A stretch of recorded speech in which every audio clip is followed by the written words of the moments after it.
Hello बच्चों, exercise 3.2 class 10th NCERT book question number 4.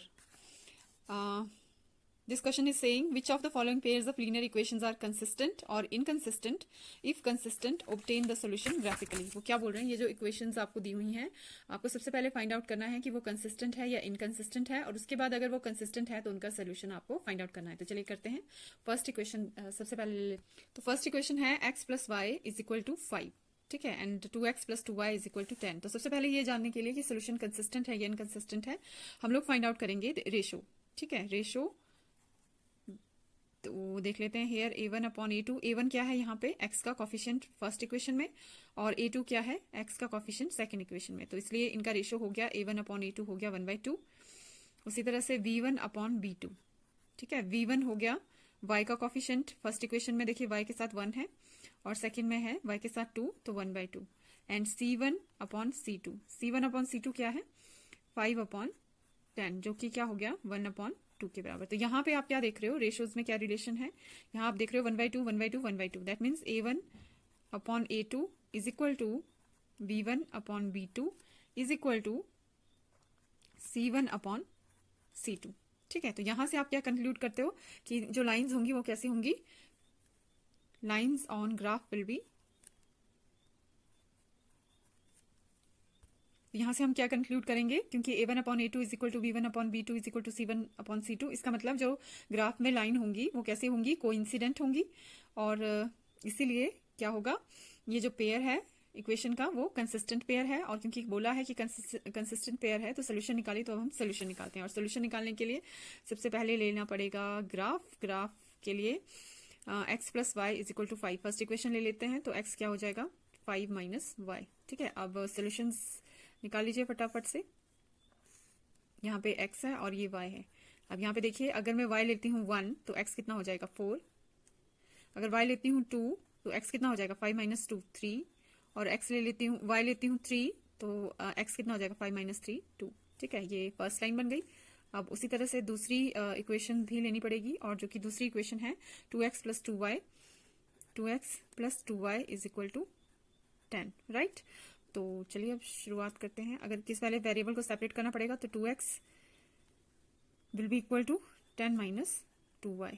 ठीक है, और further x will be = 10 - 2y/2. तो चलिए सबसे पहले फिर से स्टार्ट करते हैं. ये है x और ये है y. तो सबसे पहले अगर मैं y 1 लेती हूँ तो क्या होगा, देखिए 10 - 1 ले रही हूँ तो 2 होगा. 10 - 2 हो गया 8. 8/2 कितना हो गया 4. अगर मैं y लेती हूँ 2 तो क्या हो जाएगा, 10 - 2 2 4. 10 - 4 कितना हो जाएगा 6. 6/2 3.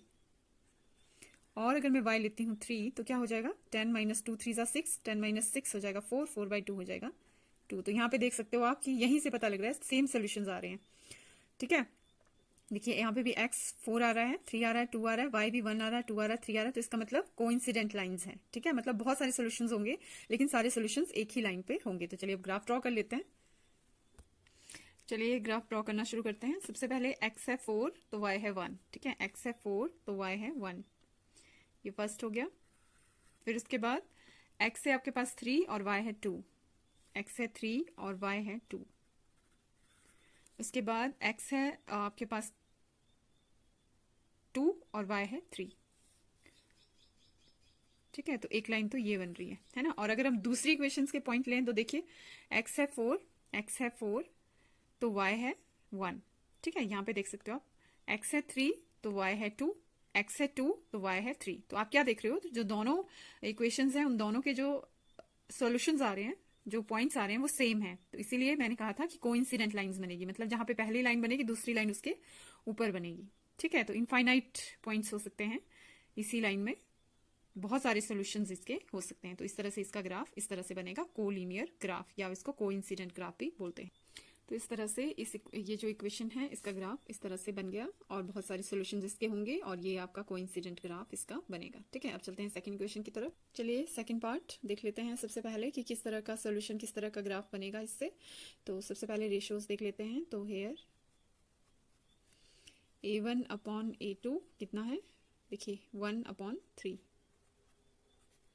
उसके बाद v1/v2 कितना है, -1/-3. कैंसिल, तो 1/3 ही बच गया.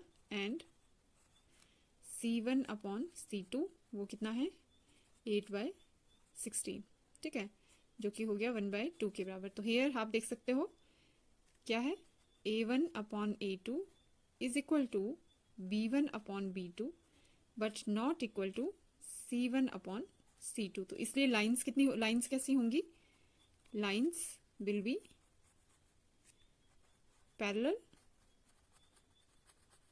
Therefore no solutions. No solution means ये जो पेयर है इक्वेशन का वो कैसा है, इनकंसिस्टेंट है। Pair is of equation is pair of equation is inconsistent, ठीक है। तो ये हमारा सेकंड पार्ट हो गया। अब चलते हैं थर्ड पार्ट की तरफ। अब थर्ड पार्ट है 2x।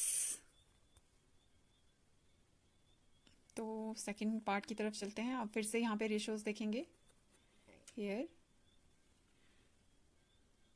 A1 upon A2 is equal to कितना होगा 2/4, जो कि हो गया 1/2 के बराबर। उसी तरह से B1 upon B2 will be equal to 1 upon -2 and C1 upon C2 is equal to -6 upon -4, जो कि हो गया 3/2 के बराबर। जबकि यहीं पे अगर देखते हैं हेयर, बस इन दो को ही देखना होता है आपने, सिर्फ A1 upon A2 is not equal to B1 upon B2। जहां पे भी ऐसे है तो इसका मतलब है कि लाइंस विल बी इंटरसेक्ट और इसका एक यूनिक सोल्यूशन होगा, इन दोनों इक्वेशंस का एक यूनिक सोल्यूशन होगा। तो इसलिए आप क्या करोगे, हेयर लाइन पेयर, यहाँ से हम कंक्लूड कर सकते हैं whenever A1 upon A2 is not equal to B1 upon B2, तो जो लाइंस होती हैं वो इंटरसेक्टिंग लाइंस होती हैं ग्राफ में, और इसीलिए हम बोल सकते हैं कि इसका ये जो पेयर ऑफ इक्वेशन है दिस इज कंसिस्टेंट। और आपको बोला है कि अगर पेयर ऑफ इक्वेशन कंसिस्टेंट है तो आपने क्या करना है, उसका सोल्यूशन निकालना है। और सोल्यूशन निकालने के लिए हम x और y सबसे पहले सेपरेट करते हैं। तो चलिए, सबसे पहले मैंने फर्स्ट इक्वेशन ली और उसको उसमें y वेरिएबल को सेपरेट कर दिया। इक्वेशन थी 2x plus y is equal to 6 और y इज इक्वल टू कितना हो गया फिर 6 माइनस 2x, ठीक है। अब वैल्यूज लेना शुरू कर दीजिए। अगर मैं x 1 लेती हूँ तो y देखिए कितना आता है, 6 माइनस 2 इंटू 1, 6 माइनस 2 4, ठीक है। अगर मैं x 2 ले लेती हूँ तो क्या हो जाएगा, 6 माइनस 2 2 4, तो कितना हो जाएगा 6 माइनस 4 2 हो जाएगा। और अगर मैं x ले लेती हूँ 3 तो क्या हो जाएगा, 6 माइनस 2 3 6, 6 माइनस 6, तो y कितना हो जाएगा 0। तो ये हो गया एक। अब यहाँ पे आ जाते हैं। अब यहाँ पे भी मैं वही लेती हूँ x, अगर मैं क्या यहाँ पे थोड़ा सा रिवर्स है, अगर यहाँ पे x की जगह y ले लेती हूँ, ठीक है, यहाँ पे तो y ले लेती हूँ 1। अगर मैं y 1 ले लेती हूँ तो क्या हो जाएगा 4 प्लस 2 इंटू 1, 6/4 तो मुश्किल हो जाएगा, तो 1 की वैल्यू तो मैं नहीं लूंगी, ठीक है। ले तो सकते हो लेकिन डेसिमल में आएगा तो फिर कोई फायदा नहीं है, कुछ और ले लेते हैं। तो यहाँ पे 10 हो जाए तो 3 ले लेती हूँ y, ठीक है। तो अगर मैं y ले लेती हूँ 3 तो क्या हो जाएगा 4 प्लस 2 3 6, 10/4, तो फिर नहीं होगा, कुछ और ले लेते हैं, ठीक है। कुछ ऐसा लेना है कि यहाँ पे कुछ ऐसा आ जाए कि 4 से वो डिवाइड हो सके, ठीक है। तो मान लीजिए 6 ले लेती हूँ, है ना, x y जो है 6 ले लेती हूँ। अगर y 6 लूंगी तो क्या हो जाएगा 4 प्लस 2 6 12, ठीक है। तो 12 प्लस 4 हो जाएगा 16, 16/4 हो जाएगा 4, ठीक है। तो 1 हो गया।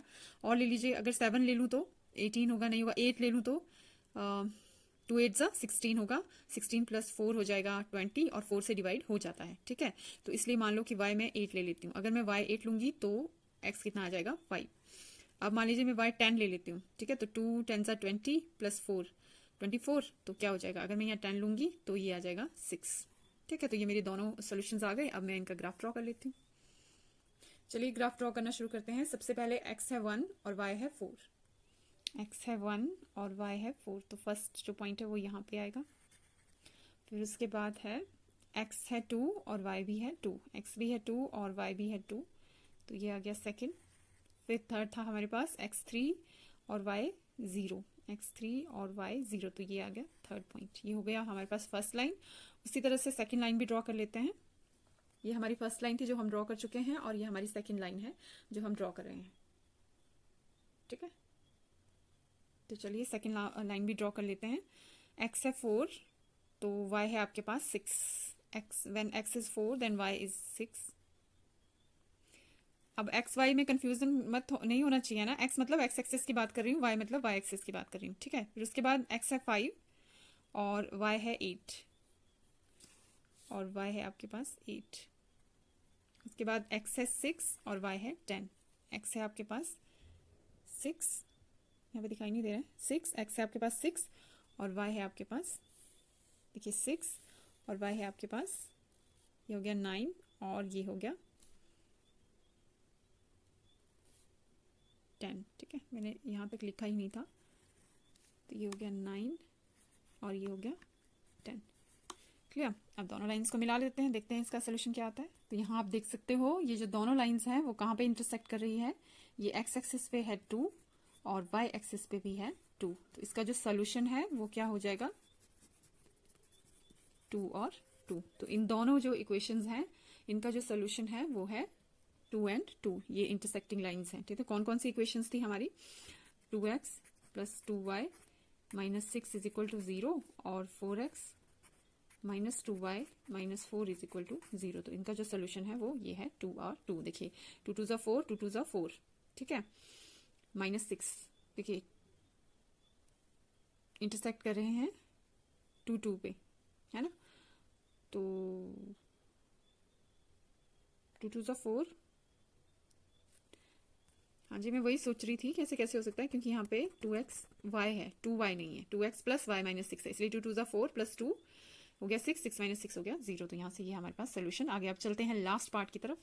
चलिए लास्ट पार्ट की तरफ, जो कि है 2x माइनस 2y माइनस 2 इज इक्वल टू 0 और दूसरी क्वेश्चन है 4x minus 4y, 4x minus 4y minus 5 is equal to 0। तो सबसे पहले a1 अपॉन a2 2/4 जो कि हो गया 1/2 के बराबर। उसी तरह से b1 अपॉन b2 जो कि हो गया माइनस 2y माइनस 4, ये और ये कैंसिल, तो 1/2। और थर्ड है आपके पास क्या, c1 upon c2 which is equal to minus 2 minus 5 which is equal to 2/5। तो यहाँ पे आप क्या कंक्लूजन कर सकते हो, हेयर कैसा है ratio, a1 upon a2 is equal to b1 upon b2 but not equal to c1 upon c2। तो इसका मतलब क्या होता है कि जो लाइंस होंगी वो कैसी होंगी, lines will be parallel,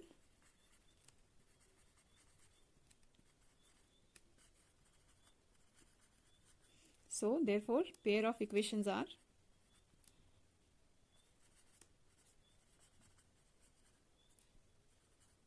inconsistent।